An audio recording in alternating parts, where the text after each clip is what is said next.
For the past few weeks, we've been talking about collision. And I know that word collision oftentimes has negative connotations that come with it. We think of car accidents and brutally maimed people. We think of football and all of the injuries that can come with it, or soccer when someone collides going in for the goal.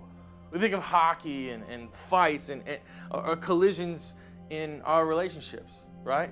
Where maybe our parents are fighting, or maybe we're fighting with that girlfriend or that boyfriend, or maybe it's that friend who stabbed us back and there's a collision there. But for the past few weeks, what we've been looking at is the collision doesn't always have to be a negative term. We've looked at how we can collide with our friends in our life, or how we can collide with other people around us. And this morning, what I want to challenge us on and what I want to look at is what the ultimate collision is. What the thing that God is calling us to do most is to collide with Him. Have you ever heard the phrase status quo? Basically, what the status quo means is stick with the way things are, or do what is normal, right? When you go to school, there are things that you do that are just normal. The way you talk to your friends or your teachers or go into class, they are things normal. If you're on the golf course and someone makes a great putt, what do? The golf clap, because it's normal. It's what's called the status quo. For teenagers, the status quo for you is oftentimes wrapped around this little device that you carry around, right? Your cell phone. The status quo is to have some social media account and post regularly, or to at least text your friends or somehow contact them. The status quo is to wear certain clothes and act a certain way, make sure your hair looks a certain way, right? There's these things in our life that are just normal. It's just the way they are. What happens when we take this phrase and we wrap it into Christianity? What's the status quo as Christ followers? Would you say maybe it's going to church regularly? Or coming to youth group? What's the status quo for Christ followers? Well, statistics say that most Christians today go to church 1 out of every 6 weeks. That's normal. 1 out of every 6 weeks. Imagine if you went to school 1 out of every 6 weeks. Now, some of you are saying, yay! But imagine how intelligent you would be after about 20 years. How much schooling would you have gotten done? How much learning would have happened? Probably not that much. Now, that's not to say that church is the only location that you can connect with God. But if God calls us to go to church regularly, most would say weekly, some could even say in Scripture that we see that they're supposed to meet with the saints daily, and we only go 1 out of every 6 weeks, how is that normal? I guess a better question would be how is that right and good for us? This morning we're going to look at 2 passages, and I want you to read them in your small groups. The first one's going to be Matthew 23, and the second one's Matthew 4. In Matthew 23, Jesus has an interaction with a group of people who kept the status quo in their time. It's these guys called the Pharisees. Now, these Pharisees are kind of the religious higher ups, right? They're kind of like pastors, so to speak. But they had the picture all wrong. They didn't quite understand how to follow God. They knew that their speech was supposed to be a certain way, and that they were supposed to hold themselves in a specific posture, and that their clothes and the actions of their life were supposed to resemble one type of thing. But what they didn't get and what they didn't understand is that the core of everything, their heart, was to be like God's heart. And so he has this interaction with them, and he calls them out on this. He calls them one time, you brood of vipers, right? He says, you've got it all wrong. And he wants them to understand that God has not come to just make us better people. That's not the reason he came and died and lives for us today. He wants them to understand through this conversation that everything they own, everything they have, their being itself comes from and is for God. Now, Jesus leaves this interaction, and what we know about Jesus is he lives perfect life, dies, raises again, so that we may have life. I wonder how those Pharisees looked at Jesus after that collision, after that moment.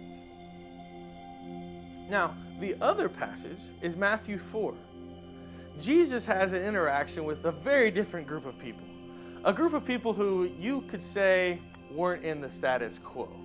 They weren't the normal people. They were fishers.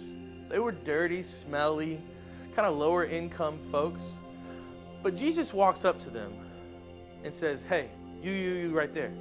Taps him on the shoulder and says, hey, come follow me. Now here are the opposite of what most of us would think the people closest to God would look like. Most of us would think the well-kept, kind of higher ups would be the ones that God says, hey, you come because you can make the biggest impact. But no, he calls these fishers. And he says, come and follow me.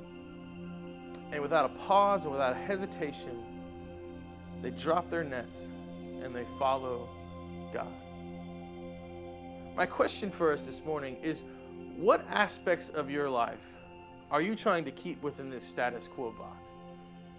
Maybe it's attending church, right? Maybe you look at church as something that you do, A, to connect with people, B, because your parents make you, C, because you got nothing better to do, or D, because you kind of like God, you believe in God, but you haven't really invested anything else, so you want to come to church to maybe feel a little bit better about yourself.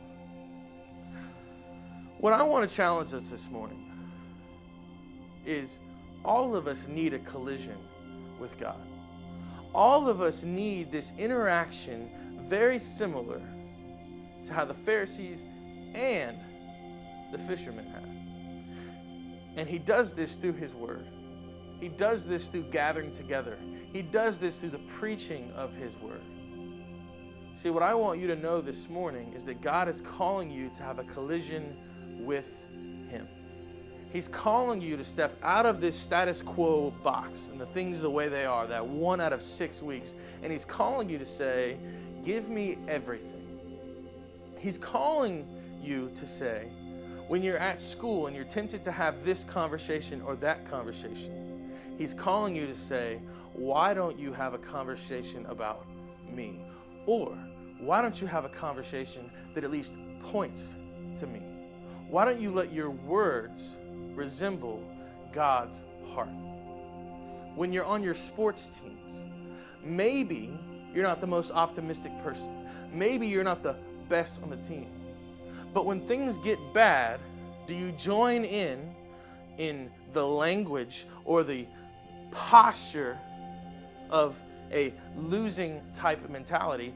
Or do you stay positive and say, you know what? God's put us here for a reason, and it's not about wins and losses. We're going to enjoy this game. We're going to play it our best because God has called us to do everything we can like we're doing it to him. Here's what I want to know about a collision with you. Talk about this in your small groups. When, if ever, have you had a collision with God? Talk about that experience. Talk about what emotions went on, and most importantly, talk about how, like the fishers, you dropped your nets and walked towards him. After that point, how did you continue to walk with God? See, what we need to understand is we need constant collisions with God. I remember when I got saved, when I first gave my life to Christ. And for the next several months, I had a bunch of fuel and energy seeking after the Lord. But what I did notice is about a year later, it was very easy for me to take my eye off the goal, off the prize, so to speak. But what I needed two things. I needed first to make sure that I was in the Word, being fueled by him, because that is what he tells us, is when we are plugged in to him, then we will bear fruit, because he is the vine and we are the branches. Number 2 is I needed to surround myself with people who wanted collisions with God as well. How are you doing those two things? How are you getting in his word and colliding with people who love Jesus. Those two things will give us the glasses that we need to see the areas in our life that we need to give up to God, to understand the areas that we need to have a big collision with God with, so He can break up all of the bad and give us the new. Where are you going to have a collision with God this morning?